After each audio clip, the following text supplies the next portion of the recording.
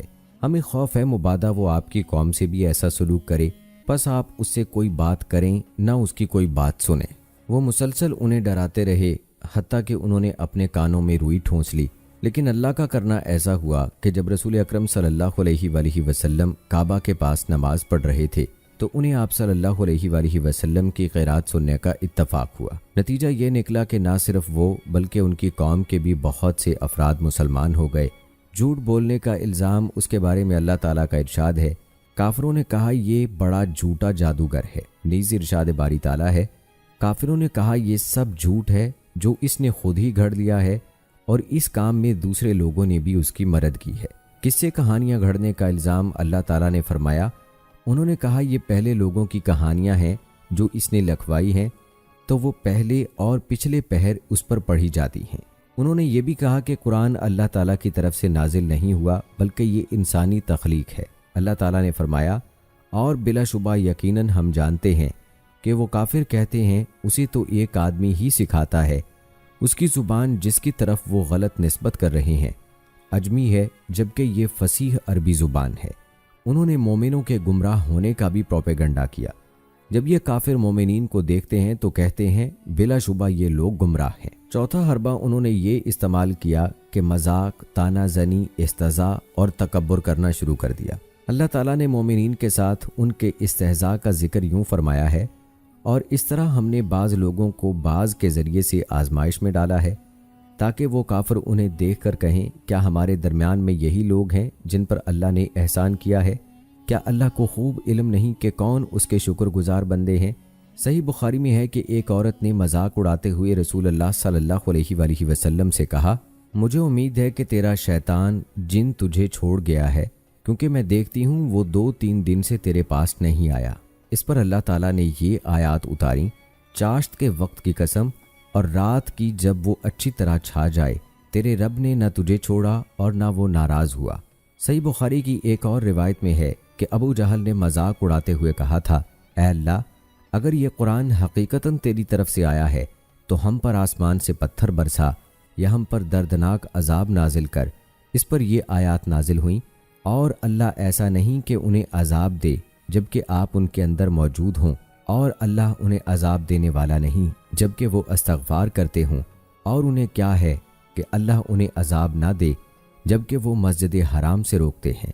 ابن اسحاق نے اراشی کا واقعہ بیان کیا ہے، اس سے ابو جہل نے اونٹ خریدا تھا لیکن قیمت دینے سے ٹال مٹول کرنے لگا۔ اس نے قریش سے مدد مانگی تو انہوں نے عذرائے مذاق اسے رسول اللہ صلی اللہ علیہ وآلہ وسلم کے پاس بھیج دیا کہ وہ تجھے انصاف دلائیں گے، حالانکہ وہ جانتے تھے کہ ابو جہل آپ صلی اللہ علیہ وآلہ وسلم کا جانی دشمن ہے۔ لیکن ہوا یہ کہ جب وہ غریب شکایت لے کر آپ کی خدمت میں پہنچا تو آپ اس کے ساتھ چل پڑے۔ ابو جہل کے گھر پہنچے اور اس کا حق اسے دلا دیا۔ بعد کو قریش نے ابو جہل سے پوچھا کہ تو نے اتنی آسانی سے قیمت کیوں دے دی؟ ہم تو تماشا دیکھنا چاہتے تھے۔ وہ کہنے لگا کہ تم سب کا ستیہ ناس ہو، اللہ کی قسم، جو ہی انہوں نے میرا دروازہ کھٹکھٹایا اور میں نے محمد کی آواز سنی تو میں مرعوب ہو گیا۔ میں باہر نکلا تو میں نے ان کے سر سے اوپر ایک زبردست نر اونٹ دیکھا۔ میں نے اتنا بڑا سر، اتنی موٹی گردن اور اتنے خوفناک دانت کسی بڑے سے بڑے اونٹ کے بھی نہیں دیکھے۔ اگر میں قیمت دینے سے انکار کرتا تو وہ اونٹ مجھے کچا چبا جاتا۔ کافروں کے ہنسی مذاق اور اشارے کنائے کو اللہ تعالیٰ نے اس طرح بیان فرمایا ہے، بلا شبہ مجرم لوگ ایمان والوں پر ہنسا کرتے تھے، اور جب وہ ان مسلمانوں کے پاس سے گزرتے تھے تو آپس میں آنکھوں سے اشارے کرتے تھے، اور جب اپنے اہل و عیال کے پاس لوٹتے تو دل لگی کرتے لوٹتے۔ صحیح سندوں سے ثابت ہے کہ قریشی سردار ایک دن حتیم میں بیٹھے رسول اللہ صلی اللہ علیہ وآلہ وسلم اور آپ کے دین کے بارے میں باتیں کر رہے تھے کہ اچانک رسول اللہ صلی اللہ علیہ وآلہ وسلم طواف کے لیے تشریف لے آئے۔ آپ ان کے پاس سے گزرے تو وہ باتوں باتوں میں آپ پر طنز کرنے لگے۔ آپ نے فرمایا، قریشیو، قسم اس ذات پاک کی جس کے ہاتھ میں میری جان ہے، میں تمہارے پاس ذبح کا حکم لے کر آیا ہوں۔ آپ کے یہ الفاظ سن کر وہ خوفزدہ ہو گئے۔ یہ بھی مشرکین کے تکبر اور استہزاء ہی کا مظاہرہ تھا کہ انہوں نے نبی کریم صلی اللہ علیہ وآلہ وسلم سے کہا، ہم صہیب، بلال اور خباب جیسے لوگوں کی موجودگی میں آپ کے پاس نہیں بیٹھ سکتے، انہیں اپنے پاس سے اٹھا دیں۔ آپ صلی اللہ علیہ وآلہ وسلم نے اس امید میں کہ شاید اسی طرح یہ اور دوسرے قریشی مسلمان ہو جائیں۔ ایسا کرنے کا ارادہ فرما بھی لیا، مگر اللہ تعالیٰ نے یہ آیات نازل فرمائیں، اے نبی مکرم، ان لوگوں کو دور نہ ہٹاؤ جو اپنے رب کو پہلے اور پچھلے پہر پکارتے ہیں، وہ اس کا چہرہ چاہتے ہیں۔ ایک دن رسول اللہ صلی اللہ علیہ وآلہ وسلم چند سرداران قریش کے پاس سے گزرے۔ انہوں نے آپ پر طنز کی، آپ کا دل بہت رنجیدہ ہوا، تو اللہ تعالیٰ نے بطور تسلی یہ آیت نازل فرمائی، اور یقیناً آپ سے پہلے بھی رسولوں سے استہزاء کیا گیا تھا، پھر ان لوگوں کو جنہوں نے ان رسولوں سے استہزاء کیا تھا اس عذاب نے گھیر لیا جس کا وہ استہزاء کرتے تھے۔ مذاق اور استہزاء کرنے والے نمایاں لوگ یہ تھے: اسود بن عبد المطلب بن اسد، اسود بن عبد یاغوس بن وہب ظاہری، ولید بن مغیرہ مخزومی، عاص بن وائل سہمی اور حارث بن طلحہ خزائی۔ ابو نعیم کی روایت کے اللہ تعالیٰ نے ان کے حق میں یہ آیت اتاری، بلا شبہ ہم استہزاء کرنے والوں کے مقابلے میں آپ کو کافی ہیں۔ روایت ہے کہ حضرت جبرائیل علیہ السلام نے اسود بن عبد المطلب کے چہرے پر ایک سبز پتہ مارا جس سے وہ اندھا ہو گیا۔ اسود بن عبد یاغوس کا وہاں سے گزر ہوا تو جبرائیل علیہ السلام نے اس کے پیٹ کی طرف اشارہ کیا تو اسے استسقاء کی بیماری لگ گئی اور وہ اسی بیماری سے مر گیا۔ ولید بن مغیرہ گزرا تو جبرائیل علیہ السلام نے اس کے پاؤں کے ٹخنے کے نیچے ایک زخم کی طرف اشارہ کیا۔ یہ زخم اسے 2 سال قبل لگا تھا۔ اشارے سے وہ زخم پھوٹ پڑا اور وہ اس کی موت کا سبب بن گیا۔ عاص بن وائل گزرا تو اس کے پاؤں کے تلوے کی طرف اشارہ کیا۔ وہ اپنے گدھے پر سوار ہو کر طائف جانے لگا۔ گدھا راستے میں نرم گھاس پر بیٹھ گیا تو اس کے تلوے میں ایک کانٹا چبھ گیا جس سے اس کی موت واقع ہو گئی۔ حارث بن طلحہ کا گزر ہوا تو اس کی سر کی طرف اشارہ کیا، اس کے سر میں پیپ پڑ گئی جس سے وہ جہنم رسید ہو گیا۔ خس کم جہاں پاک۔ ولید بن مغیرہ کہا کرتا تھا، تعجب کی بات ہے، وہی محمد صلی اللہ علیہ وآلہ وسلم پر اترتی ہے، مجھ پر نہیں، حالانکہ قریش کا بزرگ اور سردار میں ہوں۔ ابو مسعود عمر بن عمیر ثقفی پر نہیں اترتی جو ثقیف کا سردار ہے، ان دونوں بستیوں کے سردار تو ہم ہیں۔ اللہ تعالیٰ نے اسی سلسلے میں وحی نازل فرمائی۔ انہوں نے کہا، یہ قرآن ان دونوں بستیوں کے کسی بڑے آدمی پر کیوں نہیں اتارا گیا؟ ویسے ان 2 آدمیوں کے تعین میں مفسرین کے مختلف اقوال ہیں۔ مذاق و استہزاء کرنے والے بڑے کفار و مشرکین میں ابو جہل، امیہ بن خلف، نضر بن حارث، اخنس بن شریک اور ابی بن خلف بھی شامل ہیں۔ اب جب ان کا یہ حربہ بھی کارگر ثابت نہ ہوا تو انہوں نے ایک اور حربہ استعمال کیا، وہ تھا تشویش میں ڈالنا اور پریشان کرنا۔ مشرکین ایک دوسرے کو آمادہ کرتے تھے کہ جب قرآن پڑھا جائے تو زور زور سے چیخیں مارو اور شور و غل کرو تاکہ قرآن سنا ہی نہ جا سکے، یعنی ایسا نہ ہو کہ کوئی روشن دماغ اور پاکیزہ دل شخص قرآن سے متاثر ہو جائے۔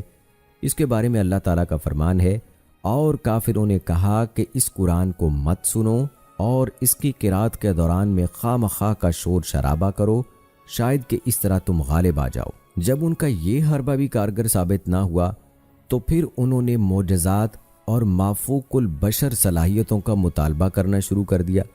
کفار مکہ کہا کرتے تھے، اس رسول کو کیا ہے کہ کھانا کھاتا اور بازاروں میں چلتا پھرتا ہے، اس کی طرف کوئی فرشتہ کیوں نہ نازل کیا گیا، وہ اس کے ساتھ جانے والا ہوتا، یا اس پر کوئی خزانہ اتارا جاتا، یا اس کا کوئی باغ ہوتا جس میں وہ پھل کھاتا۔ اور جب ان پر ہماری واضح آیات تلاوت کی جاتی ہیں تو وہ لوگ جو ہماری ملاقات کی امید نہیں رکھتے کہنے لگتے ہیں، اس کی بجائے کوئی اور قرآن ہمارے پاس لاؤ یا اسے بدل دو۔ اللہ تعالیٰ نے اسی آیت میں انہیں جواب دیا، اے نبی مکرم کہہ دو، میرے لائق نہیں کہ میں اسے اپنی طرف سے بدل دوں، میں تو اسی چیز کا اتباع کروں گا جو میری طرف وحی کی جاتی ہے۔ اگر میں اپنے رب کی نافرمانی کروں تو مجھے بڑے دن کے عذاب کا خوف ہے۔ اور انہوں نے کہا ہم تجھ پر ہرگز ایمان نہیں لائیں گے حتیٰ کہ تو ہمارے لیے زمین سے ایک چشمہ جاری کر دے، یا تیرا کھجوروں اور انگوروں کا ایک باغ ہو، پھر تو اس کے درمیان جا بجا نہریں جاری کر دے، یا تو جیسا کہ تو نے دعویٰ کیا آسمان کو ٹکڑے ٹکڑے کر کے ہم پر گرا دے، یا اللہ اور فرشتوں کو سامنے لے آ، یا تیرا سونے کا ایک گھر ہو، یا تو آسمان پر چڑھ جائے اور ہم تیرے چڑھ جانے پر بھی ایمان نہیں لائیں گے حتیٰ کہ تو ہم پر ایک کتاب اتار لائے جسے ہم پڑھیں۔ اسی کا جواب اسی آیت میں ہے۔ نبی مکرم آپ کہہ دیں، میرا رب پاک ہے، میں تو ایک بشر اور رسول ہوں۔ جب بھی لوگوں کے پاس ہدایت آئی انہیں ایمان لانے سے صرف اس بات نے منع کیا کہ انہوں نے کہا کیا اللہ نے ایک بشر کو رسول بنا کر بھیجا ہے؟ انہوں نے رسول اللہ صلی اللہ علیہ وآلہ وسلم سے یہ مطالبہ بھی کیا کہ مکہ کے پہاڑوں کو چلا دیں اور زمین ہموار کر دیں تاکہ ہم یہاں کاشتکاری کر سکیں، اور ہمارے فوت شدہ آباء و اجداد مثلاً کسا کو زندہ کر دیں تاکہ ان سے محمد صلی اللہ علیہ وآلہ وسلم کی باتوں کی تصدیق کر سکیں۔ اللہ تعالیٰ نے اس کا جواب ارشاد فرمایا، اور اگر واقعی کوئی ایسا قرآن ہوتا جس کے ذریعے سے پہاڑ چلائے جاتے یا اس کے ذریعے سے زمین قطع کی جاتی یا اس کے ذریعے سے مردوں سے کلام کیا جاتا تو بھی وہ ایمان نہ لاتے، بلکہ اللہ ہی کے لیے سارا اختیار ہے، یعنی اللہ تعالیٰ کی مرضی کے بغیر میں ان میں سے کوئی کام نہیں کر سکتا۔ دراصل ان کے لیے یہ مطالبات ضد و عناد کی بنا پر تھے، ان کا مقصود رشد و ہدایت حاصل کرنا نہیں تھا، اس لیے ان کے اس قسم کے اکثر مطالبات پورے نہیں کیے گئے۔ اللہ تعالیٰ کا ارشاد ہے، اور انہوں نے اللہ کے نام کی بڑی مضبوط قسمیں کھائیں کہ اگر ان کے پاس کوئی نشانی معجزہ آ جائے تو وہ اس پر ضرور ایمان لے آئیں گے۔